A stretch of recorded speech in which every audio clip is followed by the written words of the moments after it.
Greetings, citizens of YouTube. It's the Smooth Terrorist once again, and this is going to be a video about Jerry Sandusky. And right away I know what you guys are thinking, like, whoa, Smooth Terrorist, you're a little bit late to the rodeo on this one. That shit happened like a million internet years ago. What's your deal? Well, the situation is, when this story first broke in the headlines, I just glossed right over it. I didn't pay any fucking attention at all. And the reason why is because I've carefully trained myself over the years to just tune out anything that has anything to do with football. So what most likely happened is all I heard was the words assistant coach. And I was just like...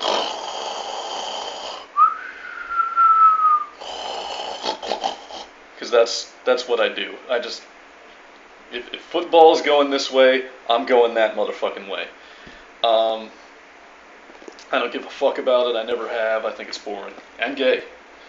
But for those who don't know, Jerry Sandusky is he was an assistant coach of the Penn State University football team under Joe Paterno, who the media assures me is legendary, because they always call him the legendary Joe Paterno. Every time they talk about him, it's the legendary Joe Paterno, so whatever. And this guy is accused of being a child molester, and he's been convicted of that. And to the best of my knowledge, the sentencing has not been passed yet. Like, they're still working out what it's going to be. But legal experts speculate that he's going to get about 450 years of prison time. And, you know, if you're an American like I am, you're so used to that draconian sentencing that you don't even think about it anymore, and it's like, oh yeah, of course you get 10 years for stealing a pack of smokes. Like, we've just come to accept that and think about it as commonplace. But let me put this in a little bit of perspective for you. In the United Kingdom, the maximum sentence for a murder is 20 years in prison. And we're talking about murder, not like touching somebody under the pants. So this is just crazy shit. But the sentencing isn't what's crazy, even though it is. What's crazy is the fact that there seems to be no hard evidence against this guy. Like, none. Zero. And I'm not going to claim that I'm any kind of expert on this case. I've only read a few news articles and read the Wikipedia entry. So if there's anybody out there that's more informed than me, go ahead and set me straight in the comments section below. If there is some kind of hard evidence that I don't know about, I would love for you to set me straight and set the record straight, because I am just flabbergasted by this. I'm blown away. I'm blown away that this dude is going to die behind bars in a 12 by 9 foot concrete cell without a single shred of fucking evidence to corroborate these witnesses' accounts.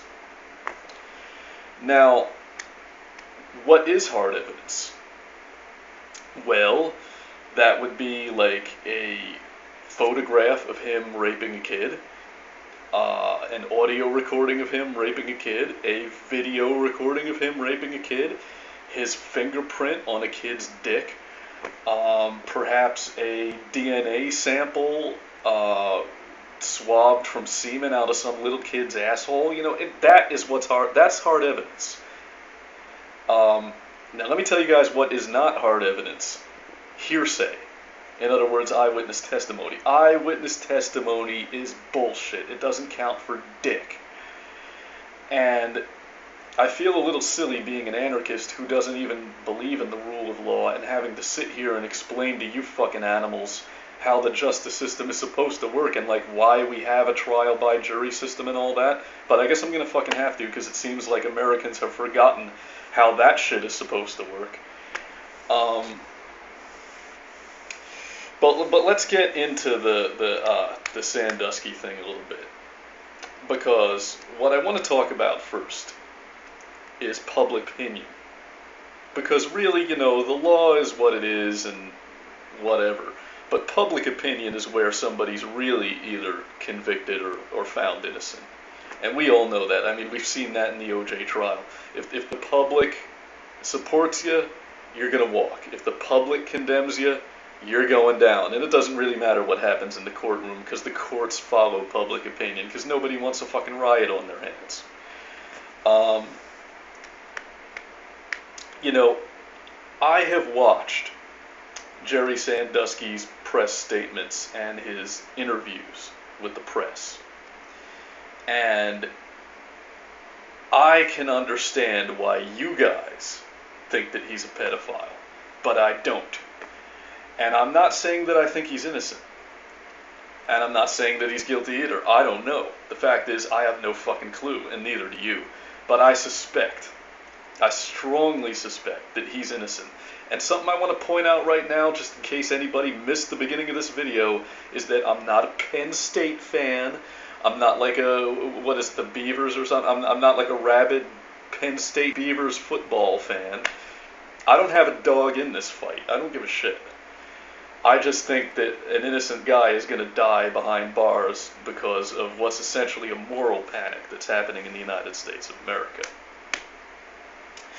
Now, the reason why I think he looks so creepy and he looks so guilty to all of you guys is because Jerry Sandusky likes children. And in the United States of America today, if you like children, that means that you want to fuck them. That's pretty much the point that we've gotten to, as one of my new favorite stand-up comics, Bill Burr, pointed out. If you so much as talk to a kid these days, somebody's going to accuse you of being a pedophile. And I've experienced this myself. I was on Blog TV a while back, and for anybody who doesn't know what it is, Blog TV is a streaming video service. It's kind of like Google Plus or Stickam. You know, it's a host that broadcasts a show and everybody watches and you can chat with the host. Well, I was in the audience of somebody else's Blog TV show. And ironically, it was a grown woman in her 30s who I found attractive, which is the reason that I was there to begin with.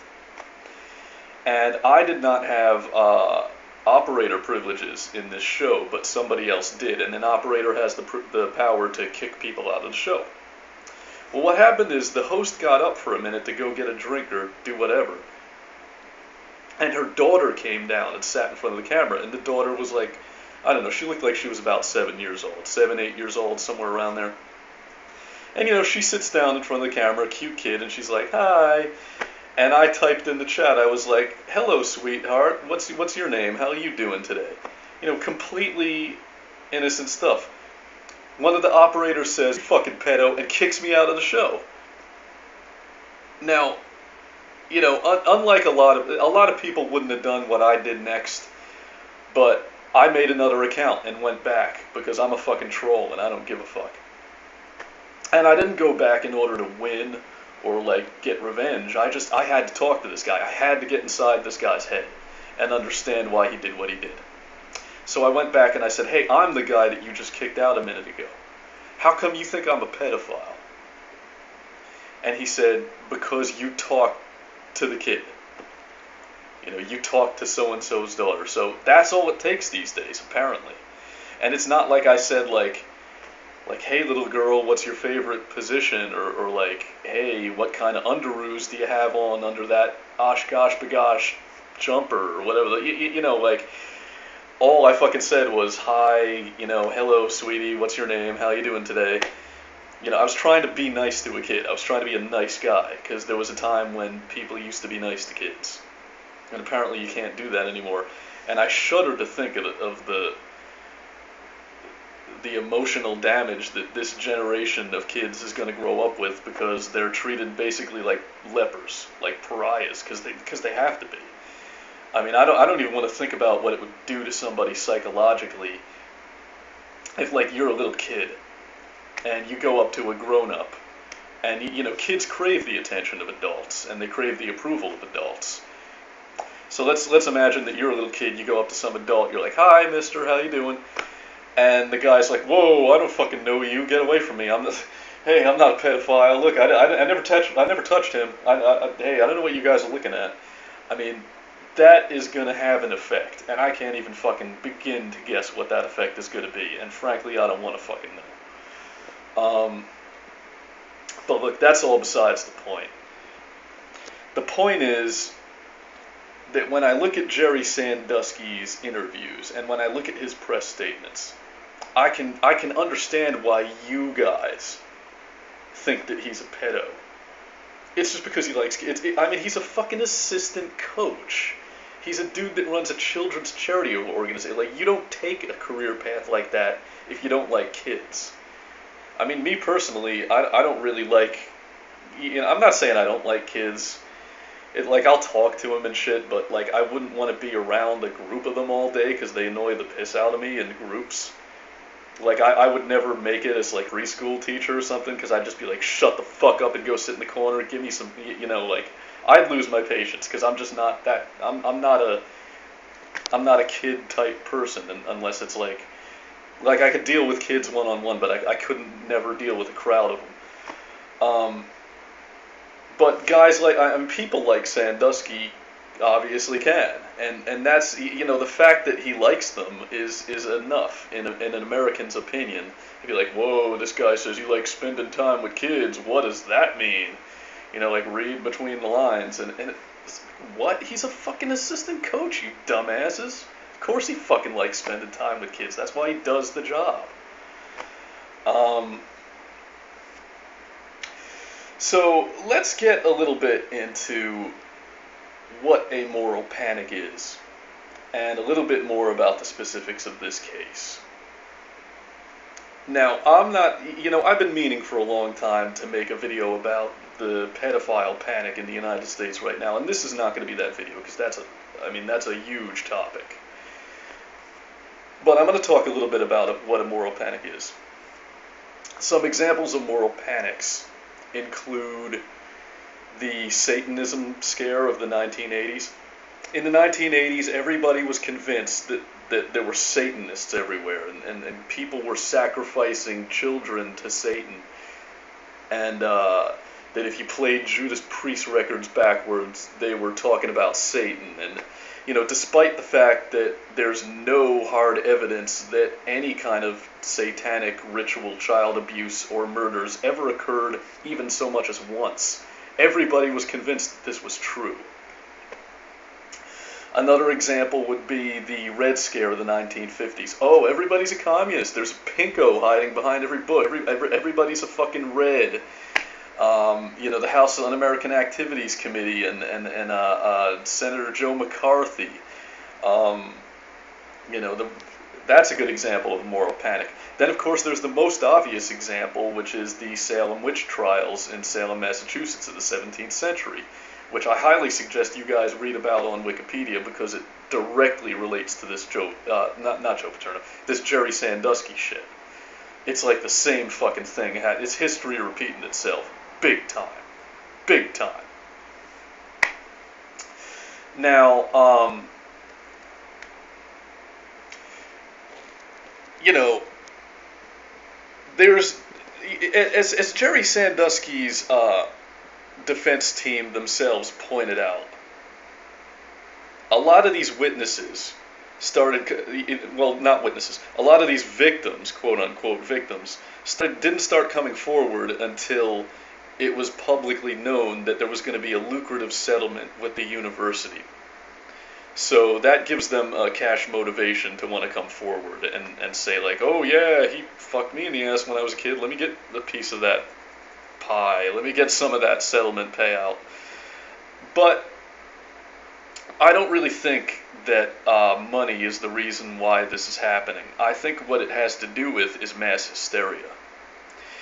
Because, you know, these people that claim to be victims of Jerry Sandusky all tell a very similar story, and that looks bad to the public at large and to a jury. When they're all kind of talking about these rituals that he would do and how it was always the same. Well, let me give you guys an example that counteracts that. The same thing happened during the Satanism scare of the 1980s. There were all these people who were coming forward remembering satanic abuse that happened to them when they were kids. And even though these people, these victims, quote unquote, didn't know each other or have any connection with one another, they would all tell the same story. They would describe these rituals in great detail. And their stories would corroborate one another. Their stories would back each other up. And later it came out that none of this happened. It was all complete bullshit. It was complete nonsense fabrication. And you might ask yourself, well, how does this happen? How do all these different people tell the same story if it's not true? The answer is mass hysteria. The answer is it's very easy for experts to lead a witness. And let me give you an example of how this is done. Let's say that I am the police, the Satanism expert, because there were actually people that had that title in the 1980s, as fucking retarded as that is. There were like Satanism experts making money off this shit. Or let's say that I'm like a psychologist, a therapist or something. And I'm sitting across the table from a victim that's recovering their memories of the abuse, right? I'm sitting there with a pad of paper. And I'm asking questions like this. Were they wearing black robes with red trim on them? Yeah, I think I do remember that they were wearing black robes with red trim on them. Okay, check. Were they chanting in Latin? Yeah, you know what? I do think I remember that there was some Latin chanting going on. Okay, check. Were they listening to Judas Priest and playing the record backwards? Yeah, you know what? Fuck, I do remember some Judas Priest songs playing that night. This is how this shit works. It is so fucking easy to lead a witness. And one of the things that the Milgram experiments of Stanley Milgram from the 1950s, psychologist experiments, teaches us is that the power of authority is very persuasive. If an expert is interviewing you, somebody who has some position of authority, you will want to give that person the answers that they want to hear. And this is one of the reasons why the police are not supposed to question a suspect without legal representation, because it's too easy to coerce a confession out of somebody. It's really easy to do that. We see that in the example of the West Memphis 3 and other cases. So, you know, the fact that all these sandusky victims are telling the same story does not mean that it's fucking true. And you guys need to realize that. And what I really have a problem with this case is the fact that supposedly he was doing these crimes over such a long period of time. Like, I think they said it was like 10 years that he was working at the university and luring kids to the locker rooms for these sexual encounters. And it went on so long, and he was apparently so unafraid of the consequences and so blatantly out in the open with his activities that all these witnesses actually saw him doing it. Like, for example, a janitor says that he saw him pushing a kid up against the wall in the shower and raping a kid. And another assistant coach says that he saw him raping a kid in the shower. And you gotta wonder why these people didn't come forward at the time. Or why they didn't attempt to intervene and maybe save that kid. And, you know, the obvious answer to why for both of those questions is because it's bullshit. It's bullshit. They're lying. They're lying their fucking asses off. Now, let's put aside the matter of the cash settlement with the university as being a motive why people might lie. Let's put that aside. When you study the history of moral panics, and I highly suggest that everybody go to Wikipedia and read about the Salem witch trials. That's Salem, like the cigarettes, witch trials that happened in Massachusetts in the 17th century. What we find in cases like this is that once a person gets accused, there's never any shortage of eyewitnesses that come forward and say that they saw them doing something. Somebody gets accused of being a witch, and the whole village comes forward and says, like, oh yeah, I saw Goody What's-Her-Fuck casting a spell on my cows and making them give spoiled milk. Or I saw her flying on a broomstick in front of the moon, and I saw her out in the woods talking to Satan and making a deal with the devil. I saw her talking to her black cat. You know, all these people will fucking come forward and bear false witness against their neighbor, to put it in Christian terms. Because that's how moral panic, that's how mass hysteria works. It's mob mentality. Once somebody gets accused, everyone will start doing it. And the weirdest thing about mass hysteria is that they might not even necessarily be lying. Because with mass hysteria, these false witnesses might actually believe that they're telling the truth. And it's sort of like this strange mass hypnosis that happens. It's just one of those weird principles of human nature. But the fact is, at the end of the day, a man is going to spend the rest of his life in a 12-foot by 9-foot concrete and steel cell. And he's going to die in that cell. And there is not a shred, not a fucking iota of hard physical evidence that proves that he's guilty of the crimes that he's being accused of. There's no proof besides hearsay and eyewitness testimony. You know, and anybody can fucking say they witnessed anything. I can fucking say that I witnessed you planning to kill the president, you know. I mean, and people can fucking lie. I mean, I thought we all kind of understood that. Isn't that why there's a trial system, so that, you know, somebody's life doesn't get thrown away based on accusations and rumors? I mean, isn't that kind of why there's supposed to be a standard of evidence in fucking law?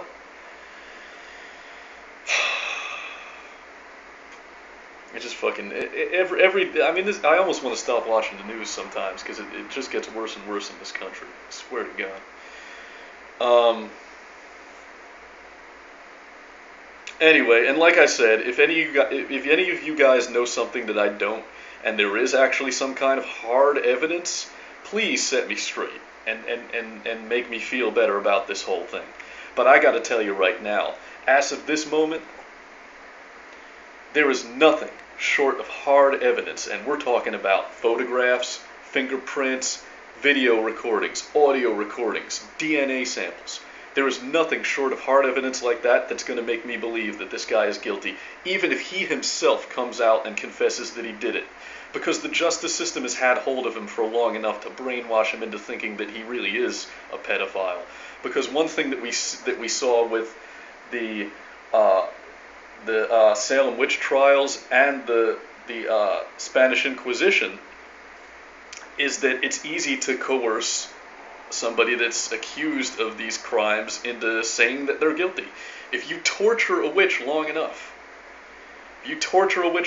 they will tell you that they really are a witch. They'll tell you that they did make a deal with Satan, that they did put a curse on their neighbor's livestock. You know, and that doesn't necessarily make it fucking so, to quote Nice Guy Eddie from Reservoir Dogs. Okay? So even if Sandusky himself comes out and says, yeah, I raped a kid, at this point, I would not believe him. There's nothing short of hard physical evidence that's going to convince me. And I'm not saying he's innocent. I am not saying he's innocent. I'm just saying that to be sentenced 450 years of prison without hard evidence is bullshit. Anyway, this has been the Smooth Terrorist, and if you enjoyed this video, then download it, re-upload it, mirror it, parody it, make it your own, because the pedophiles at Google cannot censor me unless you let them. Keep it smooth.